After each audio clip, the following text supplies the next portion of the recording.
I will do it. If you love me, you will keep my commands. నా నామంలో మీరు నన్ను ఏమడిగినను నేను చేతును. మీరు నన్ను ప్రేమించిన ఎడల మీరు నా ఆజ్ఞను గైకొందురు. John chapter 15 verses 5. I am the vine, you are the branches. Who abides me in me and I in him, it is that he is bear much fruit. For apart from me you can do nothing. ద్రాక్ష వల్లెన నేను, తీగల మీరు. ఎవడు నా నిలిచునో, నేను ఎవరిని ఎంత నిలిచిందునో వాడు బహుగా ఫలించును. నాకు వేరుగా ఉండి మీరేమీ చేయలేదు. అధ్యాయము 28వ వచనము. సమస్త పాపములను మనుషులు చేయు దూషణలన్నీ వారికి క్షమింపబడును, కానీ పరిశుద్ధాత్మ విషయము దూషణ ఎప్పుడును క్షమాపణ పొందక నిత్య పాపము చేసిన వారే ఇండునని మీతో నిశ్చయంగా చెప్పుచున్నాను. ఆ దినమున జనులు మీతో ఇట్లందరూ, యెరూషలేము భయపడకుము, సీయోను ధైర్యం తెచ్చుకొనుము, నీ దేవుడైన యెహోవా నీ మధ్యనున్నాడు. ఆయన శక్తిమంతుడు, ఆయన మిమ్మును రక్షించును. ఆయన బహు ఆనందంతో నీ యందు సంతోషించును. నీ యందు తనకున్న ప్రేమను బట్టి శాంతము వహించి నీ అందరి సంతోషము చేత ఆయన హర్షించును. నీ నియామక కాలపు పండుగలకు రాలేక చింతపడు నీ సంబంధులను నేను సమకూర్చెదను. వారు గొప్ప అవమానం పొందినవారు.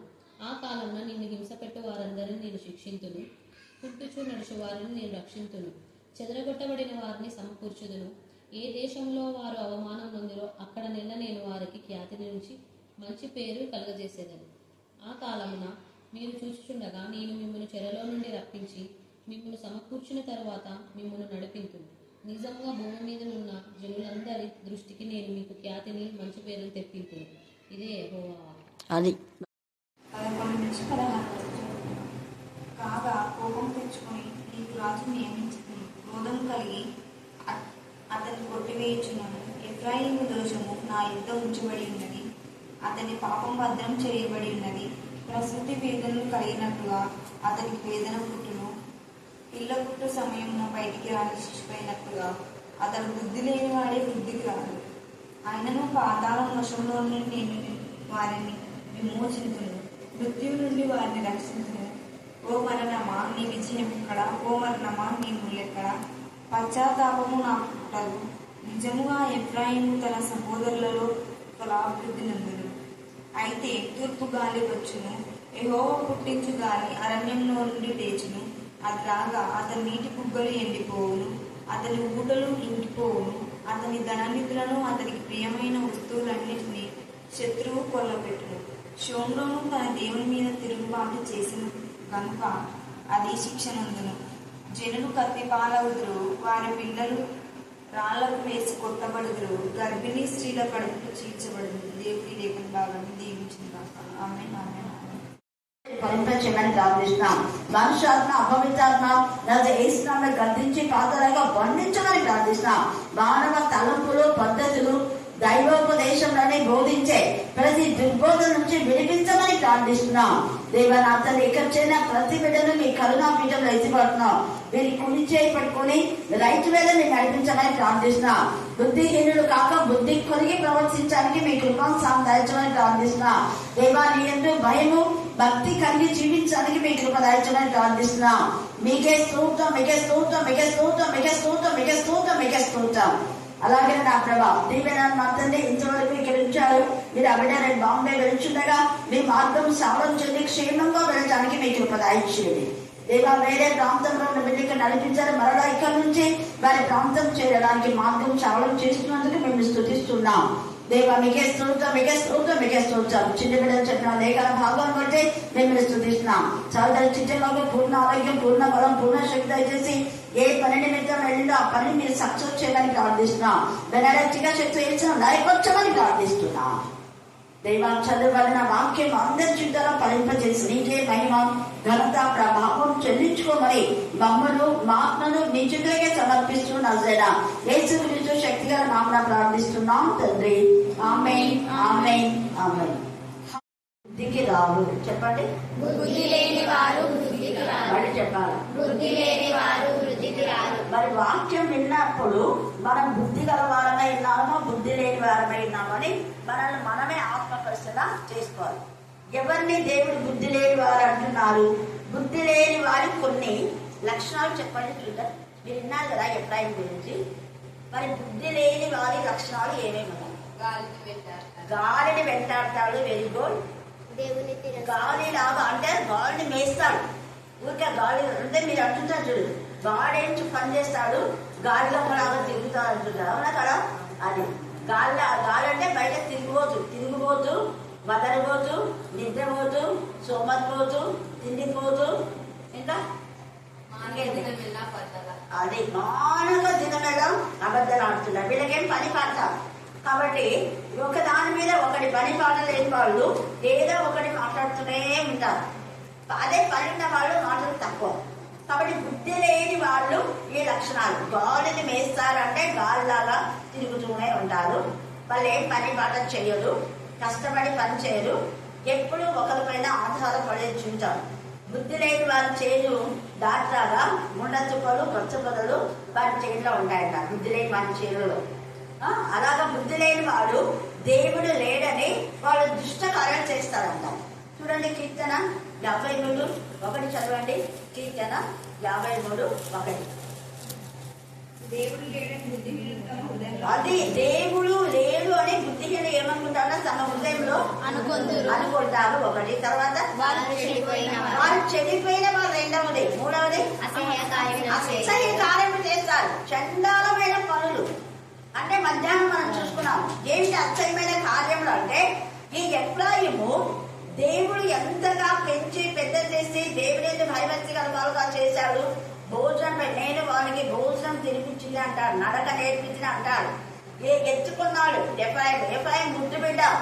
ఇంతగా దేవుడు కాపాడితే లోకస్తులలో చేరి, లోకస్తుల సహవాసంలో చేరి చెడిపోయిన వాడైపోయి దేవుని విసర్జించినాడు.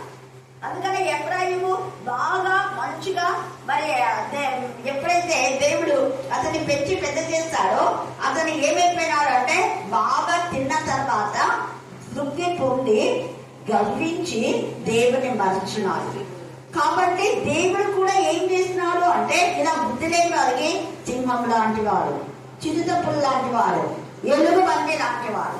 ఎలుగు బండి పిల్లలు పోయి ఎలా బాధపడుతుందో, తండ్రి అయిన దేవుడు తన యందు భయభక్తి గల వాళ్ళు దేవుని సన్నిధికి రాకపోయినా, వాళ్ళు ప్రార్థన చేయకపోయినా, వాళ్ళు పాడకపోయినా అంత బాధపడతారు. పిల్లలు పోగొట్టుకున్న ఎలుగు బండి ఎంతగా బాధపడతాడో అంతగా దేవుడు బాధపడతాడు తన పిల్లలు తన సన్నిధికి రాకపోతే.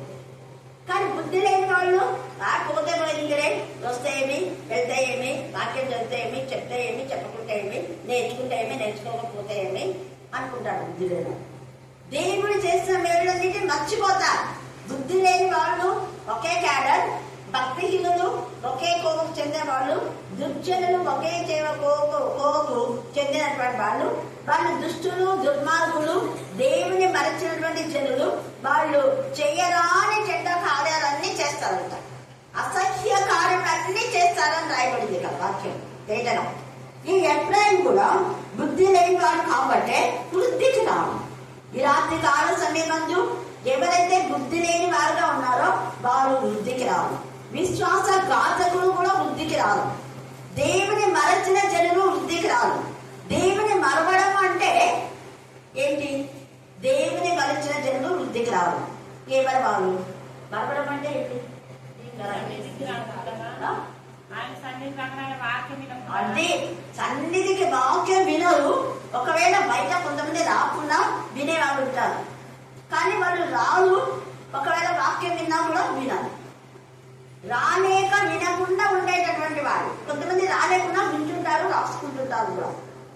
రెఫరెన్స్ అండి. రాలేని పరిస్థితిలో చాలా మంది చెప్తుంటారు, అక్క ఈరోజు కొంచెం సౌండ్ తక్కువ ఉండింది, ఇంకా బాగా గట్టిగా సౌండ్ పెట్టాక నేను రాసుకుంటున్నాము అంటుంటారు. మేయర్ ఇందిరా ఇంకా కొంతమంది మేము మిద్దెల మీద ఉండి వింటున్నామక్క అంటుంటారు. నీళ్ళ బావి దగ్గర వింటుంటారు. వాళ్ళు కొన్ని రోజులు లేకపోతే మనిద్దరు పంపించారు. ఏం టీచరు వాక్యం మేమంతా రోజు వింటున్నాము బయటకు వచ్చి అని రోజు మంది వాళ్ళు మాకు చెవులో బాగా అసలు ఎంత క్లారిటీగా వినపడుతుంది అంటుంటారంట. ఇంకా ఎక్కడో ఏదో చేయలేదు ఎక్కడన్నా చేనులో ఎక్కడో పని చేసుకుంటుంటే అక్కడ కూడా వీళ్ళంతా ఎవరంటే బుద్ధి గలవాళ్ళు. వాళ్ళు విన్నారంటే బుద్ధి గలవాళ్ళ, బుద్ధి లేని వాళ్ళ?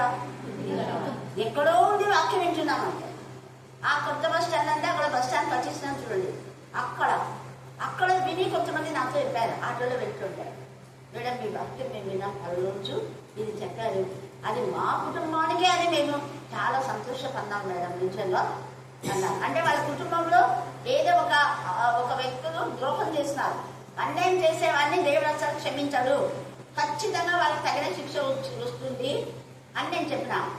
అది వాళ్ళ కుటుంబంలో జరిగిందంట. అన్యాయం చేస్తున్నారు, చేసిన వాళ్లకు ఖచ్చితంగా దేవుడైతే ఊరుకోవడమో మీరు ఓర్చుకోండి అని చెప్పిన.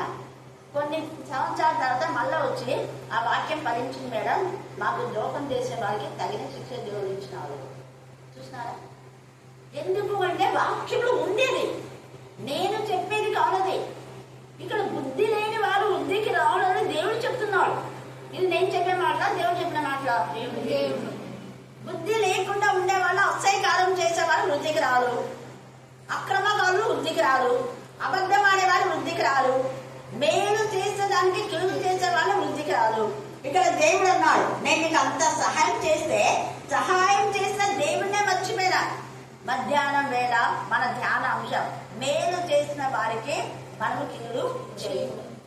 మనకు సహాయం చేసిన వాళ్లకు మనం సహకరించే వారంగా ఉండాలి, వాళ్ళ కోసం ప్రార్థన చేయాలి, వాళ్ళకు మనం చేతనైనంత మనం చేయాలి, కానీ కీడు చేయకూడదు. సహాయం చేయడం నీకు చేత కాకపోతే నోరు మూసుకోనండి, దేవునికి ప్రార్థన చేయాలి, అంతేగాని కీడు తలపెట్టకూడదు. కీడు తలపెట్టడం అంటే నిరాటంకంగా జరిగే కార్యక్రమంలోకి ఆటంకం చేయకూడదు. సాయంకాలం వేళ మౌనికి ఎంత బాధపడుతుంది, విజయ్ కూడా రండి బుధవారం రోజు ఖచ్చితంగా మీరే చెప్పాలి. అసలు వాక్యం మాకు ఎన్ని రోజులు కరువైపోయింది, వాక్యము లేఖన భాగాలు కొత్త విని ఎప్పుడు చెప్పిందే చెప్పి విని నా చెవులు పోతున్నాయి అన్నాడు విజయ్. వాళ్ళంతా ఇలా చెవులు పెట్టుకొని మౌనిక కూడా కొన్ని గద్దించే మాట్లాడిందంట కొన్ని విషయాల్లో చెప్తా ఉంటాను. చూడండి, నేనన్నా ఊరికే రన్మని కాదు, మీరు రైట్ వేలో మీరు కార్యాలు చేయండి. రైట్ వేలో అంటే ఆ భారము ఆ జీలు అందరికీ ఉండాలి. అదే అక్కడ ఇక్కడ కూడా బుద్ధి లేని వారితో ఎవరైనా సహవాసం చేస్తే వాళ్ళు కూడా బుద్ధి లేని వారు ఉంటారు.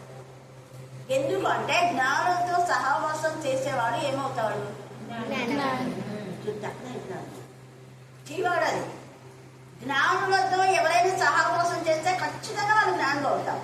బుద్ధి లేని వారితో సహవాసం చేస్తే వాళ్ళు బుద్ధి లేని వారు అవుతారు. అలాగనే అక్రమం చేయి వారితో సహవాసం చేస్తే వాళ్ళు కూడా అక్రమకారులు అయిపోతారు. అలాగా సత్యవంతులతో సహవాసం చేస్తే వాళ్ళు కూడా సత్యంలోకి వస్తారు. పరిశుద్ధులతో సహవాసం చేస్తే వాళ్ళు పరిశుద్ధులు అవుతారు. అపవిత్రులతో సహవాసం చేస్తే వాళ్ళు అపవిత్రమైపోతారు. సో అపవిత్రమైన వాళ్ళకు ఏం శిక్ష వస్తే అదే వస్తుంది. పరిశుద్ధులతో సహవాసం చేసే వారికి పరిశుద్ధులకు వచ్చేటటువంటి జీవ గ్రంథంలో పేరు రాయబడుతుంది. వారు జీవవృక్ష ఫలాలు తింటారు. పరిశుద్ధులకు దేవుడు తోడైంటాడు. పరిశుద్ధులు పరిశుద్ధ రాజ్యంలో చేస్తారు. పరిశుద్ధులు దేవుడిచ్చే అనేకమైన ఆత్మ సంబంధమైన ప్రతి ఆశీర్వాదం పొందుకుంటారు. పరిశుద్ధులకు మాత్రమే పరిశుద్ధ ఆత్మతో శక్తితో నింపుతాడు. ఆత్మ వరములు ఆత్మ ఫలములతో పరిశుద్ధులు నింపబడతారు. పరిశుద్ధులను దేవుడు కాపాడుతాడు. ఎంత తేటగా దేవునికి విరోధులను దేవుడు కాపాడు. అపవాది దేవా అంటే కాపాడుతాడా? దేవుడు కాపాడు అని. అందుకే ప్రభు అనేవాడిని నేనేం వాడి పరలోక రాజ్యం చేరాలన్నాడు. వాడు దేవునికి విరోధమైన చండాలమైన పనులు చేసి దేవుడా అంటే అది మౌనిక కూడా బాగా చక్కగా చెప్పింది. అన్ని ఏమేమి చేస్తారు మళ్ళీ వాక్యమే చెప్తారా అండి వాళ్ళు? అంటే అంతే, వాక్యం ఏం బాగుంది చెప్తారు మళ్ళా, కానీ చేసే చండాలమైన పనులు చేసుకుంటారు. అందుకనే దేవుడు ఇక్కడ రాసి పెట్టింటాడు. బుద్ధి లేక మీరు బుద్ధిమంతులైతే ఏం చేస్తారు? మీ జీవితాలు కట్టుకుంటారు. మత్తయి సువార్త 7వ అధ్యాయము 23-24 చదవండి. మత్తయి సువార్త 7:24-25. కాబట్టి నా మాటలు విని వాడు చెప్పున దేవుని మాటలు వినాలి. మళ్ళీ వాడు చెప్పున చేయాలి. ఊరిక వినడం కాదు, వినాలా, అర్థం చేసుకోవాలా, గ్రహించాలా, ఆ ప్రకారం నడవాలా, అప్పులు చెప్పాలి. అందుకే నా మాటలు విని ఆ ప్రకారం చేయవాడు బండ మీద తన ఇల్లు బండ మీద, క్రీస్తు అనే బండ మీద తన ఇల్లును కట్టుకున్న బుద్ధిమంతుని కట్టుకొనిన బుద్ధిమంతుని పోలి ఉంటాం. వాన వచ్చాను, వరదలు వచ్చాను, గాలి వాన వరద గాలి విసిరి ఆ ఇంటి పైన కుడితే ఆ ఇల్లు దాని పాటి గొప్పది పడదు. చూడండి, అదే బుద్ధి లేని వాడు ఇసుక పైన కడుతున్నాడు, వాన వచ్చాను వరద వచ్చాను కూలిపోయింది, వారి కుటుంబం కూలిపోయింది, నరకానికే వాడి కుటుంబం. బుద్ధి లేని వాడు క్రీస్తు అనే బంధు దగ్గరికి వాళ్ళ కుటుంబాన్ని తీసుకొని రాలేదు. క్రీస్తులో వాళ్ళ పిల్లలు పెంచలేదు, వాక్యంలో పెంచలేదు, వాక్యం విని సహవాసంలోకి లేరు పిల్లలు. పరిశుద్ధుల సహవాసంలో ఎవరైతే ఉన్నారో వాళ్ళకు వచ్చే గతి ఇదే. పరిశుద్ధుల సహవాసం అంటే క్రీస్తు అనే బండ. గాలి వచ్చిన ఎవరేమన్నా వాళ్ళ మాటలు పట్టించుకోరు. ఎవరేమన్నా దేవునికి ఇవ్వాల్సిన అమ్మది ఇస్తారు. శ్రమ అయినా, బాధ అయినా, హింస అయినా, కరవైనా, వస్త్రహీనత అయినా, ఉపద్రవమైనా క్రీస్తు ప్రేమ నుంచి ఏది మనల్ని వేరు చేయదు. చిన్న పాప కన్నా కూడా వెంటనే హాస్పిటల్ వచ్చింది. పాప అయినాకి వాళ్ళ వాక్యం చెప్తుంది. ఎందుకు వాక్యం పడతాయి? దేవుడి యొక్క ప్రెజర్ అలా ఉంటుంది. దేవుడిచ్చే సమయాన్ని ఉపయోగించుకోవాలని ఏది వేచే దేవుడి నుంచి మనం నిజంగా దేవుడి ప్రేమ అంటే సహవాసంలో కట్టుబడి ఉంటారు. అందుకే అపోస్తుల కార్యం 2:40 అపోస్తుల బోధ ఎందును, రొట్టె వెచ్చుట ఎందును, సహవాసమందు ప్రార్థన చేయుదును. ఏదైనా తేగలం అంటే దాని అర్థం ఏంటి? ఊరికే వచ్చినప్పుడు అందరికీ ఓరల్గా ఒక ప్రార్థన చేస్తే సరిపోతుంది. ఏడో తేగలం చేయాలి. సంఘంలో చేయాలా, నీ ఇంట్లో చేయాలా. ఇంట్లో సంఘంలో 30 మంది ఉంటే 30 మంది కోసం చేయాలి. సంఘంలో 2000 మంది ఉంటే 2000 మంది కోసం చేయాలి. దేవుడు అర్పణించాలి. అలా చేశాడు కాబట్టి యేసయ్య 40 రాత్రి మగలు చేశాడు. మనం ప్రతి రాత్రి అంతా ఎందుకు చేస్తున్నా అంటే ఆ రోజు 5000 మంది వచ్చారు. 5000 మంది కోసం చేస్తే రాత్రి అంతా చేస్తున్నారా? అందుకే కీర్తన 117 చదవండి. కీర్తన 117లో ఏముందో చూడండి. యెహోవా మన ఎడల హెచ్చుగా ఉన్నది. యెహోవా కృప మన ఎడల హెచ్చుగా ఉన్నది. ఆయన విశ్వాసత నిరంతరం నిలుచును. ఆయన విశ్వాస్యత, దేవుని విశ్వాస్యత మనలో ఉంటే అది ఆత్మ వరం. పరిశుద్ధులకు దేవుడు ఆత్మ వరాలు ఇస్తారు. కాబట్టి సమస్త అన్యజనులారా యెహోవాను స్తుతించుడి, సర్వజనులారా ఆయనను కొనియాడు. సర్వజనులు అంటే అందరూ, పాస్టర్స్ వచ్చిపోయా, పనివాళ్ళు వచ్చిపోయా, అందరు సమానమే. సర్వజనులారా 134 చదవండి. ఒక చెల్లి కీర్తన 135. యెహోవా సేవకులారా, యెహోవా మందిరంలో రాత్రి నిల్చున్న సేవకులు ఉన్నారా? ఈ రాత్రి దేవుడు అడుగుతున్నాడు. యెహోవా మందిరంలో రాత్రి నిల్చునే వాళ్ళు మీరందరూ యెహోవాను మీరు రాత్రి నిల్చున్నారా? వీళ్ళే బాగా నిద్రపోతున్నారు అందులో పొద్దులా. ఇక నా దగ్గర ఉన్న పిల్లలు తెలుస్తారు, ఆ చిన్న మక్కలు తెలుస్తారు. నేను లేచినప్పుడు ఆమె లేచింది అంటే ఆమె ప్రాణం చేసుకుంది. ఆమె సేవకురాలు అయిపోయింది. ఎస్, నేను ఎన్నిసార్లు వేస్తే ఆమె అప్పుడు లేచింది. ప్రైజర్ ఆడ మేడం అంటారు. ఇంకా నేను అంట నిద్ర వచ్చిందని వచ్చింది మేడం వచ్చింది. 3 గంటలకు వేసుకొచ్చింది. 3 గంటలకు దేవుడు చెప్తాను నేను, నువ్వు ప్రాణం చేసుకోవాలి. అంతేగాని నిద్ర పడేదని బాధపడుతున్నాను. సర్లేదు పిల్లలు ఎందుకు నేను చెప్తున్నా అంటే నిద్ర అనేది కాదు. సేవకులు దేవునికి దగ్గర అనేకుల కోసం ప్రార్థన చేయాలి. నేను అదే నచ్చితేమక నీకు ఈ పరిస్థితి అంటే నువ్వు ఇట్లాంటి వాళ్ళ కోసం ప్రార్థన చేయాలి. అందుకే వచ్చింది. నువ్వు అనేకులకు నువ్వు ఎంత బాధపడుతున్నావో ఆ బాధతో ఎంతో మంది ఉన్నారు, వాళ్ళ కోసం ప్రార్థన చేయాలి. హార్ట్ ప్రాబ్లం వచ్చిందంటే హార్ట్ ప్రాబ్లం వల్ల వాళ్ళు ఎంతో మంది ఉంటారు, వాళ్ళ కోసం ప్రేర్ చేయాలి. షుగర్ వచ్చిందంటే షుగర్ వాళ్ళు ఎంతో మంది ఉంటారు, వాళ్ళ కోసం ప్రార్థన చేయాలి. దురాత్మలు పోయినారంటే ఆ దురాత్మలాగా ఎంతో మంది ఉంటారు, వాళ్ళ కోసం ప్రార్థన. ఎవరు చేస్తున్నాం? చేయటం కొందరు చేస్తున్నాం. మిగతా వాళ్ళంతా దయ్యాలు పోయి మంచిగుండి వాళ్ళు వాళ్ళ భర్త వాళ్ళ పిల్లలు దేవా మా పిల్లలు కాపాడు, మా పిల్లల్ని చదివికి రావడం, మా పిల్లలకి రక్షణ దయచేయి, మా మండలకు రక్షణ దయచేయి. ఇంకా అంతే ఆమె అది కాదు. అనేకుల కోసం, మనకు తెలిసిన అనేకుల కోసం, మన ఆటోలో పరిచయమైన వాళ్ళ కోసం, మన బంధువులు సంబంధికులు తెలిసిన వాళ్ళు అందరి కోసం. అందుకనే రాత్రి నిలుచుకుని వాళ్ళందరూ వాళ్ళు వాళ్ళు బుద్ధి గలవాళ్ళు.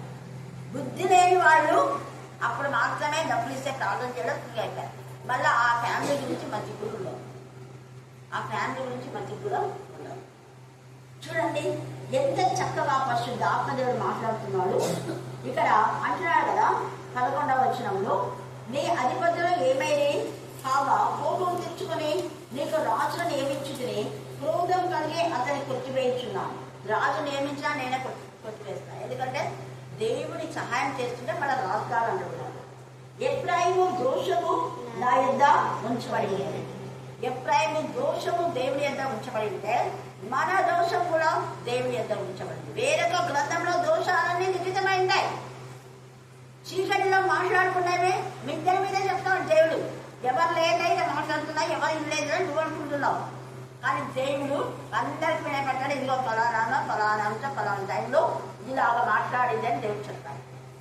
అబద్ధం చెప్పి నేను మీ గురించి కాదు, మా గురించి కాదు, నేను వాళ్ళ గురించి మాట్లాడితే వీళ్ళ గురించి మాట్లాడుతుంటే ఆడ చెప్తాను. నువ్వు ఎవరి గురించి మాట్లాడింది అని చెప్పు. అందుకే ఎవరు అంటే మాట్లాడింది ఒకటి తప్పు, మరి రెండవది వాళ్ళ గురించి మేము మీ గురించి మాట్లాడాలి అన్నది రెండవ తప్పు. ఆ తప్పు కప్పిపెట్టినందుకే తప్పులకు తలకలై పాపం ఎక్కువ ఉంచబడింది. పాపం వల్ల వచ్చి ఉచితం ఏంటి?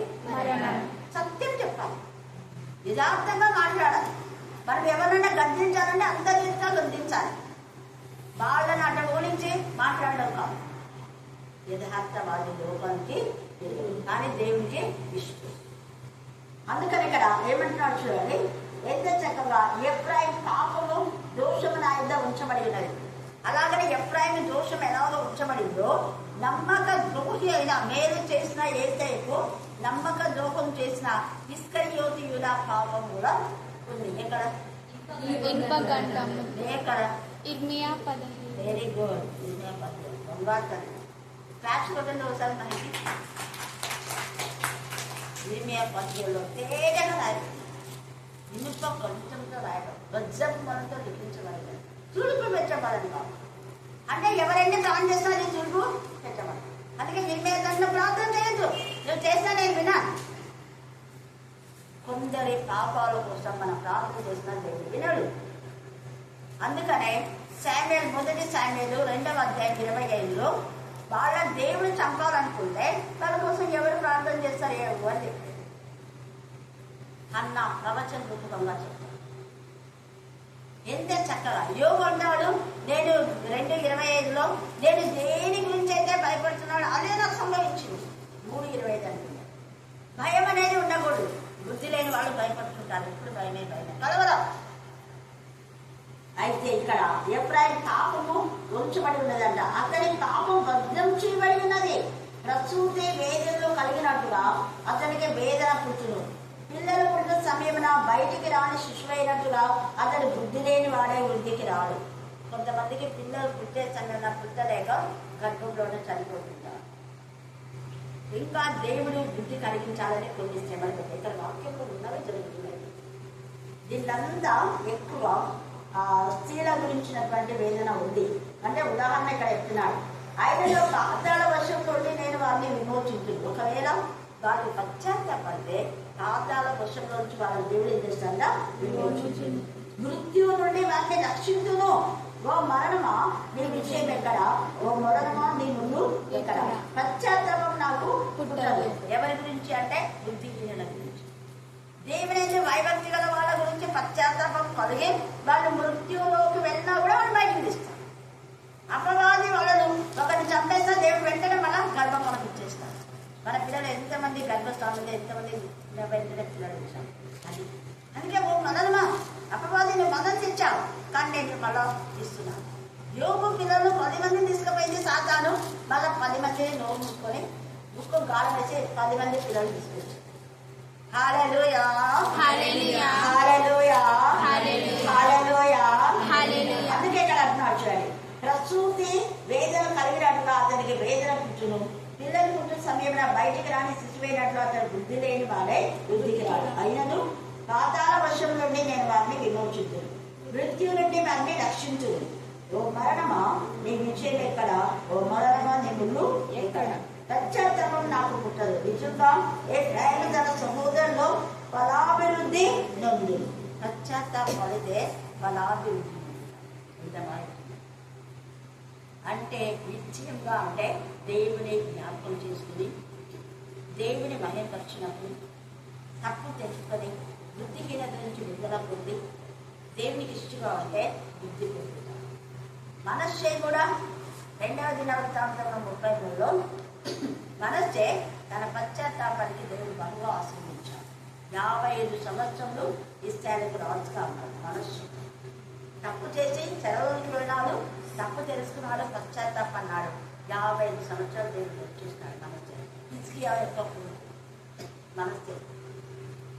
తర్వాత మనం చూస్తే అయినను ఇదంతా చదివాం కదా. నిజంగా ఎఫ్రాయిము తన సహోదరులో ఫలాభివృద్ధి నడుతుంది. అయితే తూర్పు గాలి వచ్చును, యెహోవా పుట్టించు గాలి అరణ్యంలో ఉండి లేచును, అది రాగా అతని నీటి బుగ్గలు ఏమిటాయి. ఎంత ఫలాభివృద్ధి పొందినా బుద్ధి లేని వాడంటే ఏమైపోతాయి? నీకు ఎంత రాములు వచ్చినా ఈగలు కొట్టకపోతాయి. దేవుడు లేడని విరవీగితే ఇంతే. ఎంత ఆదాయం వచ్చినా అదంతే, కాకొచ్చే ఎత్తుకుగా ఎక్కడ వస్తుందో ఎక్కడ పోతుందో తెలియదు. చాలా మంది అంటారు జీతం తీసుకుంటున్నాం వారం రూపాయలు అయిపోతుంది, కూలీ తీసుకుంటున్నాం ఇంతలోనే అంతలోనే పోతుంది. కారణం ఒక్కటే, దేవునికి భయపడి లోపల దేవునికి వచ్చే సమయం ఇవ్వక అవన్నీ కూడా ఎడగొట్టుకోవాలి. తర్వాత చూడండి, అందుకే అంటున్నాడు ఇక్కడ, నీటి బుగ్గలు ఎండిపోవును, అతని మూటలు ఇంకిపోవును, అతని ధననిధులు అతనికి ప్రియమైన వస్తువులన్నింటినీ శత్రువులు ఏం చేశారంట? కొల్లగొట్టారు. అదే దేవుని ఎందుకు భయభక్తి గల వాళ్ళని ఎవ్వరు దోచుకో వాళ్ళ ఎందుకు. కీర్తన 128:2 చదవండి. నిశ్చయంగా నువ్వు నీ చేతిలో కష్టార్జితంలో అనుభవిస్తావు, నువ్వు అనుభవిస్తావు, శత్రువు అనుభవించాడు. నీ ఊట నీకే ఉంటుంది, నీ ఆశీర్వాదం నీకే ఉంటుంది, నీవు కష్టపడి చేసిన నీ ధాన్యం నీకే ఉంటుంది. ఇతరులు అనుభవించాలి. ఎంత తేలిగా మాట్లాడుతున్నావు. తర్వాత చూడండి, జనులు ఎవరి జనులు అంటే అతని ధన నిధులను అతనికి ప్రియమైన వస్తువులన్నింటినీ శత్రువు కొల్లగొట్టును. సోమ్రోను తన దేవుని మీద తిరుగుబాటు చేసిన కనుక అది శిక్ష నందున. అది సోమ్రోను దేవుని మీద తిరుగుబాటు చేసిన కాబట్టి శిక్ష. ఎవరు తిరుగుబాటు చేస్తే వాళ్ళు శిక్షనే. దేవుని పిల్లల మీద తిరుగుబాటు చేసినా, విరోధంగా మాట్లాడినా, ఏది అక్కడ ఎలీషాను బోడివాడ అంటే 42 మంది వెంటనే శిక్ష. శిక్షనందులు జనులు కత్తిబాలములు వారి పిల్లలు రాళ్ళకు వేసి కొట్టబడి. ఇప్పుడు జరుగుతున్నది ఇదే.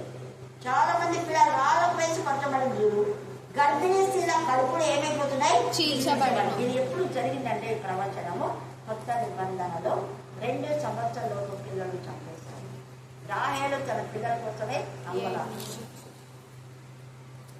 ఎంత తేటగా పరిశుద్ధ ఆత్మలో మాట్లాడుతున్నారు. రాత్రి కాల సమయం అందు దేవుని ఎందుకు భయభక్తి కలిగి బుద్ధి కలిగి క్రీస్తు అనే బండ పైన మన జీవితం పడుతుందో పరిశుద్ధత నుంచి అతి పరిశుద్ధులకు వెళ్తే పరిశుద్ధులకు దేవుడు తోడుగా ఉంటాడు.